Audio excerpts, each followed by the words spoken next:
The church doors burst open with a deafening crash, and there he was, my stepfather, red-faced and raging, swinging a baseball bat like a man possessed. "You filthy disgrace!" he bellowed, charging straight at Liam and me as we stood at the altar, our hands clasped in what was supposed to be our quiet vow of love.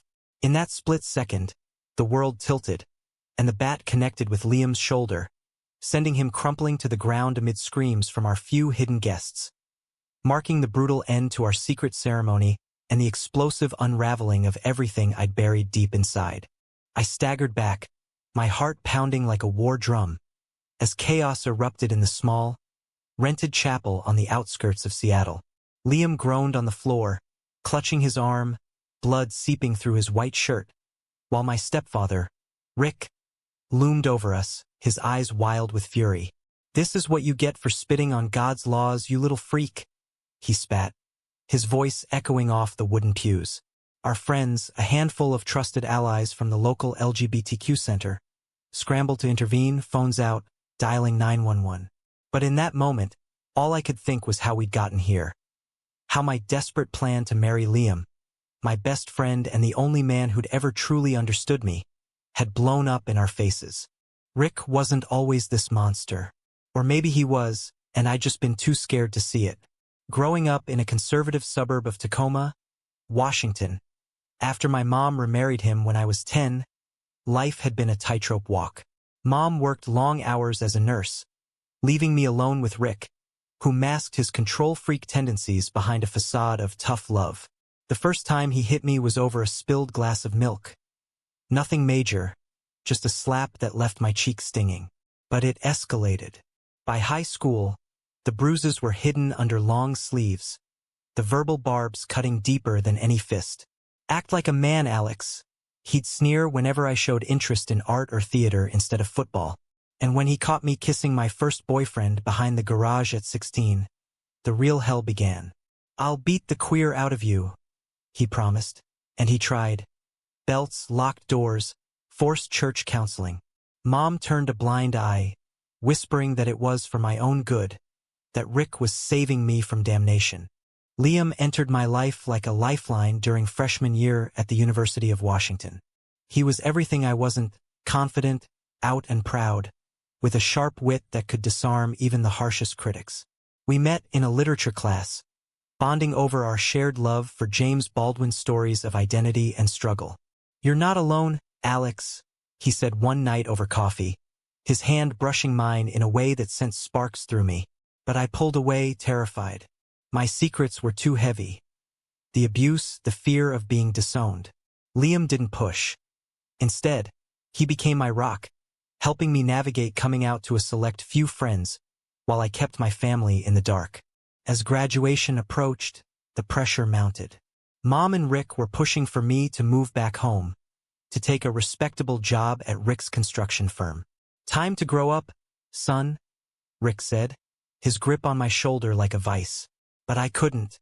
The thought of living under that roof again, enduring his lessons, made my stomach churn. That's when Liam proposed the idea, half joking at first. "Marry me," he said during one of our late-night talks in his cramped apartment. "We could make it legal, get you out from under their thumb. Health insurance, shared lease, practical stuff." But there was more to it. I saw it in his eyes, the unspoken affection that had grown between us over the years. I loved him not just as a friend, but deeply romantically. Yet admitting that meant confronting everything I'd suppressed. We planned it meticulously, keeping it secret. A small ceremony with witnesses from our support group, no family invited.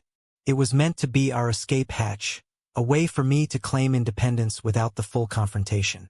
Liam's family was supportive. Mine would never be. As we stood there exchanging rings, whispering promises of partnership, I felt a flicker of hope. Maybe this could work. Maybe I could build a life free from the shadows. But Rick found out. How? A misplaced text, perhaps, or a suspicious friend who ratted us out. His arrival shattered that illusion. Police sirens wailed in the distance as our friends pulled him off Liam. "You're dead to me," Rick growled as they restrained him. I knelt by Liam, tears blurring my vision. I'm so sorry, I whispered. He managed a weak smile. Worth it for you. The aftermath was a whirlwind. Liam was rushed to the ER with a fractured collarbone. I gave my statement to the cops, my voice shaking as I recounted years of abuse for the first time. Mom arrived at the hospital, her face pale, denying everything. Rick's just passionate, she said, avoiding my gaze. This is a misunderstanding. But the evidence was there, Liam's injury, witnesses' accounts. Rick was arrested for assault, and suddenly my hidden life was public. Word spread like wildfire through our tight-knit community. Neighbors whispered. Church friends called with prayers for my soul. At work, my part-time gig at a bookstore, I faced sidelong glances. But the real blow came from within. Mom visited me at Liam's apartment, where I'd crashed temporarily. How could you do this to us? She asked, tears streaming. Marrying another man? Behind our backs. I exploded. Do what? Love someone? Escape the beatings? For the first time, I laid it all out. The bruises, the fear, the control. She listened, horrified, but then shook her head. Rick was trying to help you. This lifestyle, it's not right. Her words cut deep, reopening wounds I'd thought were scarring over. Liam, bandaged and in pain, held me that night as I sobbed. Family isn't always blood, he murmured. But doubt crept in. Was this marriage a mistake? A rushed decision born of desperation rather than pure love? I loved Liam. Yes, but had I dragged him into my mess unfairly? Days turned into weeks of legal battles. Rick's lawyer painted me as the instigator, claiming I'd provoked him with my deviant choices. The courtroom was a pressure cooker, forcing me to relive every humiliating moment on the stand. Did your stepfather ever physically harm you before? The prosecutor asked. I nodded, voice steady despite the tremor in my hands. Multiple times. He said it was to make me straight. Gasps rippled through the gallery. Mom sat in the back, stone-faced, her loyalty torn. Liam testified too, his arm in a sling. Alex is the bravest person I know, he said, meeting my eyes. This marriage isn't a stunt. It's real. But under cross-examination, doubts surfaced. Isn't this a marriage of convenience? The defense sneered. Liam hesitated just a fraction, but it stung. Later, he confessed, I wonder sometimes if you're ready for this, Alex, with everything going on. The trial exposed cracks in our relationship. Late nights arguing about whether to press charges fully or seek a plea deal. He ruined our wedding, I insisted. But he's family, Liam countered gently, echoing my own internal conflict. No, I thought he's not. Yet forgiving him meant betraying myself. Pursuing justice meant destroying Mom's world. As the verdict loomed, I faced my own reckoning. Staring at our marriage certificate, crumpled from the chaos, I questioned everything. Had I married Liam out of love or fear? Was I strong enough to build a life without the chains of my past? The jury's decision came down like a hammer. Guilty on assault charges, with a recommendation for anger management and probation. Rick avoided jail time, but the restraining order was ironclad. Mom left the courtroom in tears, refusing to look at me. You've torn this family apart, she whispered as she passed. I wanted to scream that it was already broken, but the words stuck in my throat. Back at Liam's apartment, now our shared home, I paced the living room, the weight of it all crushing me. Liam watched from the couch, his arm healing but the distance between us growing. We did the right thing, he said, but his voice lacked conviction. That night we lay in bed, staring at the ceiling. Do you regret it? I asked. He turned to me, eyes soft. Marrying you? Never. But the timing. Yeah, maybe. Honesty like that was a double-edged sword, comforting yet piercing. Work became my refuge, but even there, the fallout seeped in. My boss, a kind older woman, pulled me aside. I heard about the trial. If you need time off. I shook my head, burying myself in shelving books. But customers recognized me from local news clips. The gay wedding assault case. They called it. Some offered support. Others sneered. One man, browsing the self-help section, muttered, "Serves you right for flaunting it." I bit my tongue, but inside, rage simmered. Liam's job at a graphic design firm was more accepting, but he faced his own battles. His conservative extended family, who he distanced himself from, resurfaced with judgmental calls. "Is this Alex worth the drama?" his aunt asked over speakerphone one evening. Liam hung up, frustrated. "They're idiots," he said, but I saw the toll. Our nights, once filled with laughter and shared dreams, now buzzed with tension. Small arguments escalated, over dishes, over money, over nothing. Then came the betrayal that nearly broke us. I discovered texts on Liam's phone from an ex-boyfriend, Jake. Innocent at first, but one read, "If things get too heavy with Alex, you know I'm here." My blood boiled. "What is this?" I demanded, shoving the phone at him. Liam's face paled. "It's nothing." He reached out after hearing about the assault. I told him I'm married, but doubt gnawed at me. Married? Or trapped? The words escaped before I could stop them. We yelled, accusations flying. "You're the one who needed this marriage to escape," he shot back. "Am I just your ticket out?" The fight ended with me storming out, wandering Seattle's rainy streets. I ended up at a park bench, soaked and shivering, replaying my life. Rick's abuse had taught me to hide, to distrust. Was I projecting that onto Liam? Or was our foundation cracked from the start? Morning brought apologies. Liam found me at a coffee shop, eyes red-rimmed. "I love you, Alex. Jake means nothing." We embraced, but the seed of insecurity lingered. To rebuild, we sought counseling through the LGBTQ Center. Our therapist, a no-nonsense woman named Dr. Elena, dug deep. "Marriage isn't a bandage for trauma," she said. "You both need to face your demons separately and together." Sessions uncovered layers. I admitted how Rick's control mirrored my fear of vulnerability.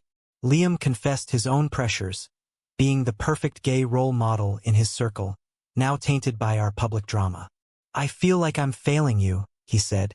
Dr. Elena challenged us. "What do you want, beyond survival?" Meanwhile, Mom reached out sporadically, her messages a mix of guilt and deflection. "Rick's in therapy," one read. "He misses you." I ignored them at first, but curiosity and unresolved anger drew me to a family meeting at a neutral cafe. Rick was there, subdued, no bat in sight. "I'm sorry," he mumbled, avoiding eye contact. "I lost control." Mom nodded eagerly. "We can fix this." But I saw through it. Sorry for what? The bat or the years of beatings? Silence. Rick shifted. "I was trying to protect you from this path." Fury rose. "Protect? You terrorized me." Mom intervened. "Alex, he's changed." But had he? Or was this another manipulation? I left feeling raw, questioning if forgiveness was possible. Back home, Liam listened patiently. "You don't owe them anything," he said. But part of me yearned for closure, for a family that accepted me. As months passed, our life stabilized. Liam's arm healed. We hosted small gatherings with friends, rebuilding our circle. But society's undercurrents persisted. At a pride event, we marched hand in hand, but counter-protesters shouted slurs, reminding us safety was fragile. One night, after a heated debate online about our story, leaked somehow, I broke down. "Is this worth it?" Liam held me. "You are." Yet temptation struck again. An old high school crush, now out himself, messaged me. "Heard about your ordeal. Drinks." I deleted it, but the what-ifs haunted me. Was I truly committed? Or was marriage a shield? The turning point came during a weekend getaway to the Olympic Peninsula. Amid misty forests, we talked honestly. "I married you because I love you," I said. "Not just to escape." Liam smiled. "Same here." We recommitted, but reality waited. Upon return, Mom called. "Rick violated the restraining order. He's in jail." Shock hit. He'd shown up at my work, demanding to talk. Police intervened. Mom was distraught. "I can't do this alone." Her plea tugged at me, loyalty versus self-preservation. I visited her, alone. The house felt smaller, echoes of past pain. Why stay with him? I asked. She sighed. Love is complicated. We talked for hours, tears flowing. For the first time, she admitted seeing the abuse but fearing loss. I failed you. It wasn't full absolution, but a crack in the wall. Liam supported my cautious reconciliation. Boundaries, he reminded, but as we navigated, new conflicts arose. Friends questioned our marriage's validity. Was it real or reactive? One asked. Forced introspection. Were we defined by trauma or choice? With Rick behind bars for violation, a fragile peace settled. Mom began attending PFLAG meetings, tentatively exploring acceptance. I want to understand, she said during a coffee meetup. I introduced her to Liam cautiously at a park picnic. Tension hummed, her eyes flicking to our joined hands, but she smiled politely. Nice to meet you properly. Liam charmed her with stories of our college days, avoiding the wedding drama. As she left, she hugged me awkwardly. I'm trying, Alex. But progress was uneven. At home, Liam and I grappled with intimacy's shadows. The assault had left invisible scars. Trust faltered in quiet moments. Sometimes I see Rick's face when we argue. I confessed in therapy. Duru, Elena nodded. Trauma rewires us. Rebuilds slowly. We did date nights, honest talks, but doubts persisted. Liam's late work hours sparked paranoia. Are you seeing Jake? I accused once. He sighed. No. But if you don't trust me, what's left? Society amplified the strain. Our story hit a local podcast, anonymized but recognizable. Comments flooded. Support mixed with vitriol. They deserved it, pushing agendas. It isolated us, making every outing a potential battlefield. At a friend's party, a well-meaning guest probed, So, was the marriage to spite your family? I snapped. No, to live authentically. But inwardly I wondered. Then, betrayal from an unexpected quarter. My cousin, Sarah, whom I'd confided in years ago, sold our story to a tabloid. Local man's gay wedding ends in violence. Family secrets exposed. Details twisted, painting me as rebellious, Rick as misguided. Fury boiled. I confronted her. Why? She shrugged. Needed money. It's public anyway. The article reignited scrutiny. Reporters camped outside our apartment. Liam bore it stoically, but I saw his weariness. This is exhausting, he admitted. In the chaos, I leaned on work, landing a promotion to manager. It boosted my confidence, but long hours strained us further. One evening, returning late, I found Liam packing a bag. What's this? Panic surged. I need space, he said quietly. This marriage. It's suffocating under all the baggage. My world cracked. You're leaving. Tears welled. Not forever. Just to think. He kissed my forehead and left for a friend's couch. Alone, I spiraled. Nights blurred into self-doubt. Had I used Liam as a crutch? Rick's voice echoed. You're broken.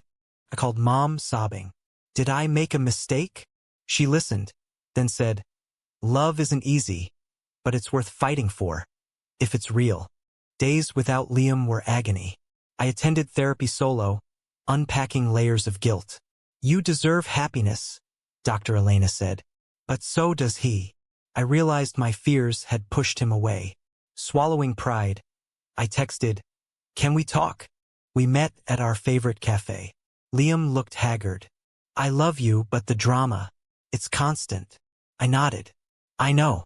I've been hiding behind you. Honesty flowed.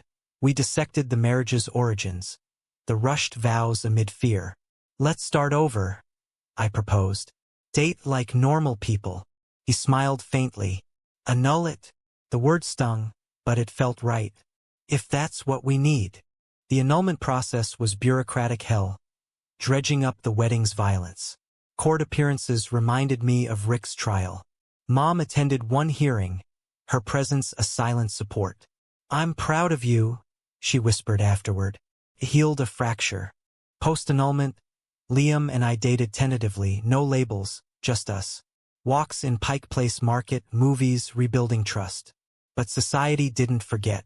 At a community event, whispers followed. The couple who couldn't make it tested our resolve. Rick's release loomed, probation terms strict. Mom divorced him quietly, a bold step. For you, she said. We rebuilt slowly. Family dinners, awkward but genuine. Liam joined sometimes, the trio navigating uncharted waters. Yet personal reckonings continued. I volunteered at the LGBTQ Center, sharing my story to help others. It empowered me but unearthed pain. One teen's tale mirrored mine. Abusive parent, hidden identity. Advising him, I confronted my own unresolved anger. Liam faced his crossroads. A job offer in San Francisco tempted him. Better opportunities, he said. Panic hit. Go without me? He hesitated. We could try long distance, but it felt like an end. Or come with me, he added. The choice loomed. Stay rooted in Seattle, near healing family, or leap into unknown with him. Debating conflicts arose. You're choosing safety over us, he accused. And you're running from commitment, I retorted. Therapy helped, but decisions weighed heavy. Ultimately, I chose to go. Packing boxes, I bid Mom farewell. Visit often, she urged, hugging tight. Her acceptance was hard-won, a testament to change. In San Francisco, new life bloomed. Liam's career soared. I found work at a progressive bookstore. Our relationship deepened, free from past shadows. But echoes remained. Occasional nightmares of Rick, societal stares. One evening, overlooking the bay, Liam proposed again, properly on one knee. No secrets this time. Tears flowed. Yes. Wedding planning was joyful, inviting Mom and select friends. No drama, just love. But on the eve, doubt crept. Was I ready? Had we truly healed? The ceremony was intimate, vows heartfelt. Through storms and calm, Liam promised. I echoed, meaning every word. Yet as we danced, Mom pulled me aside. Rick wants to apologize in person. Shock? He's changed, Alex. Therapy worked. The offer dangled, a final confrontation or perpetual avoidance. I pondered, weighing forgiveness's cost. Liam advised, your call. The decision would define me. The meeting with Rick was set at a neutral diner in Tacoma, months after our San Francisco move. Mom mediated, her nerves evident. I arrived early, heart racing, Liam's encouraging text buzzing in my pocket. You've got this. Rick entered, older, deflated. No rage in his eyes. We sat, silence thick. I'm sorry, he began, voice cracking. For everything. The abuse, the hate. It was my fear talking. I stared, emotions churning. Fear of what? Me being gay. He nodded. Raised that way. Church family drilled into me. But I hurt you. No excuse. Mom squeezed my hand. He's been sober, in groups. Part of me wanted to forgive, to close the chapter. But memories flashed, bruises, terror. You nearly killed Liam, I said flatly. He winced. I regret that every day. We talked for hours, peeling back layers. Rick shared his own abusive upbringing, cycles of violence. Humanized him, but didn't erase pain. Can you forgive me? He asked. I hesitated. Not yet, but maybe someday. Leaving, relief washed over me. Boundaries set, healing possible. Back in SF, life with Liam flourished. Our apartment overlooked the Castro, vibrant with community. I thrived at work, hosting LGBTQ book clubs. Liam's designs gained acclaim, but undercurrents of societal pressure persisted. Proposition debates, anti-gay rhetoric in news, reminders of fragility. A crisis hit when Liam's firm faced backlash for his controversial marriage. Clients pulled out, citing values mismatch. Stress mounted. This is bullshit, he raged. I held him. We'll fight. We did protests, petitions. It bonded us but exposed vulnerabilities. Sometimes I wonder if normalcy is possible, he confessed. My volunteer work intensified. Mentoring youth, I met Tyler, a teen escaping abusive home. His story mirrored mine, step-parents' wrath over orientation. Guiding him to resources, I reflected on my path. You survived, he said admiringly. But had I? Scars lingered. Mom visited often, bridging worlds. Proud of you both, she said during one trip, touring the city. Her evolution inspired from denial to ally. Yet family ties tugged. Sarah, the betraying cousin, reached out apologetically. I was wrong. Forgiveness came easier there, but trust rebuilt slowly. Then a moral quandary arose. Liam discovered a colleague harassing a gay intern. Reporting it risked his job in a cutthroat industry. What if they fire me? He worried. I urged action. Silence enables abuse. He reported, facing retaliation, demotion threats. We stood firm, lawyers involved. Victory came, but at cost. Liam quit, starting freelance. The strain tested us. Arguments flared over finances. You pushed me into this? He snapped once. No, principles did. Reconciliation followed, but it highlighted sacrifices. Love demanded trade-offs. As we stabilized, a deeper conflict emerged. I yearned for kids, adoption, surrogacy. Liam hesitated. With our history, the world's harsh. Debates ensued, exposing fears. I don't want to pass on trauma, I admitted. Therapy revisited, unpacking desires versus realities. Society's mirror reflected harshly. Friends' divorces, hate crimes in news, doubts amplified. At a vigil for a trans victim, emotions overwhelmed. Is this our future? Liam asked. Fighting endlessly? A turning point. Mom's health scare. A minor stroke. I rushed to Seattle, Liam by my side. Hospital vigils bonded us with her. Don't waste time on grudges, she advised weakly. It prompted outreach to Rick-supervised calls. Tentative peace formed, not friendship, but closure.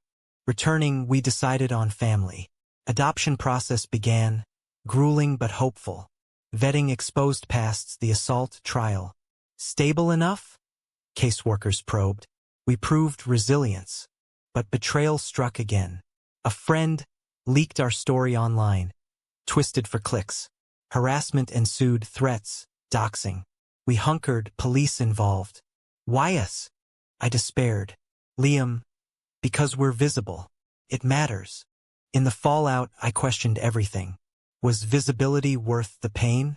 Hiding tempted. But no, we'd fought too hard. As adoption neared, a boy named Ethan entered our lives. Foster first. 10 with his own scars.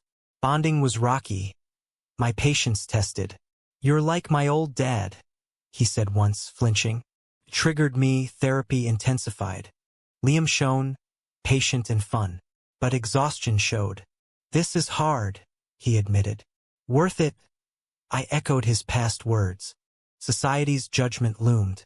School meetings, stares from parents. 2 dads? Really? One muttered. We advocated educating. Highs and lows intertwined. Ethan's first I love you melted us.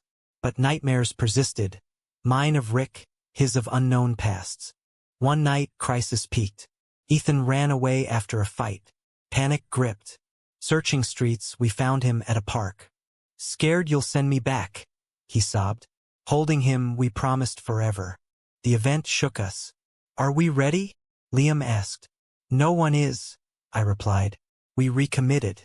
As Ethan settled, life balanced. Mom visited, doting grandma. Rick sent a card, distant but kind. Yet, the story's core remained. Choices, prices. Each decision, marriage, forgiveness, family, carried weight. With Ethan officially adopted, our family felt complete. Mornings buzzed with school runs, evenings with stories. Liam's freelance boomed. My book club expanded into events. But beneath, undercurrents of past traumas simmered. Society's challenges persisted. Ethan's school faced bullying complaints, kids taunting his weird dads. We met with administrators advocating fiercely. Diversity education, I demanded. Changes came slowly, but victories built resilience. Mom's full recovery brought regular visits. Grandma time, Ethan called it. Her acceptance extended to Rick, whom she co-parented platonically post-divorce. I allowed supervised interactions, Ethan curious about Grandpa Rick. Watching them, wariness lingered. He's good now, Mom assured. But forgiveness was a process, not a switch. Liam and I celebrated anniversaries quietly, reflecting on journeys. From chaos to this, he'd say, toasting. But intimacy evolved, trauma's echoes faded, replaced by deeper connection. A new conflict arose when Ethan asked about his bio family. Why'd they give me up? Honesty weighed. Addiction, abandonment. We navigated carefully, therapy guiding. Stirred my own questions. Why Mom stayed with Rick so long? During a visit, I asked. Fear of alone, she admitted. Parallels struck. My marriage to Liam initially fear-driven. Community involvement deepened. We spoke at panels, sharing stories. Visibility saves lives, I said, but privately questioned costs. Hate mail arrived sporadically, testing fortitude. Betrayal resurfaced via Jake, Liam's ex, contacting him professionally. Just business, Liam said, but old insecurities flared. Tell him no, I insisted. He did, but tension brewed. Trust me, he pleaded. Therapy revisited. Past wounds heal unevenly. As Ethan thrived, art classes, friends, our sacrifices felt justified. But a moral dilemma hit when Rick relapsed, arrested for bar fight. Mom called, distraught. Help him. Loyalty tugged. Boundaries, Liam reminded. I declined bail but offered support groups. Your choice, I told Rick over phone. He entered rehab, a small win. Society's broader battles loomed. Legislation threats, anti-LGBTQ bills.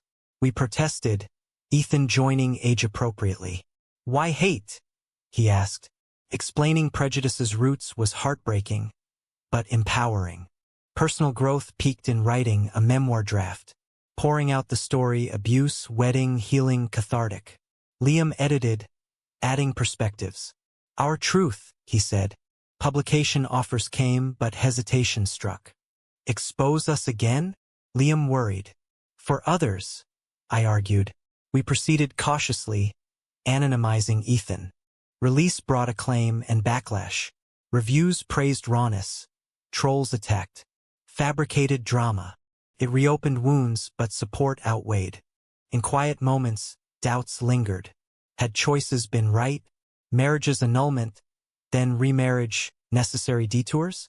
Forgiveness of Rick, wise or weak? Ethan's school play became a milestone. Watching him perform, pride swelled. After he hugged us, best dads ever. Yet, life's unpredictability struck. Liam's health scare, minor but frightening, reminded fragility. Don't leave me, I whispered in hospital. Never, he vowed. Recovery strengthened us. We traveled, family vacations, creating memories. As years blurred, reflections deepened. The initial shock, Rick's assault, catalyzed change. Without it, stagnation. But at what cost? Mom passed peacefully later. Her last words, love wins. Grief bonded us further. Rick, reformed, became distant family. Ethan viewed him kindly, unaware of depths. Our story, shared widely, inspired. But internally, questions persisted. In the end, life's tapestry wove pain and joy inextricably. Choices defined us, their prices paid in full. Was forgiving Rick a sign of strength or a compromise of justice?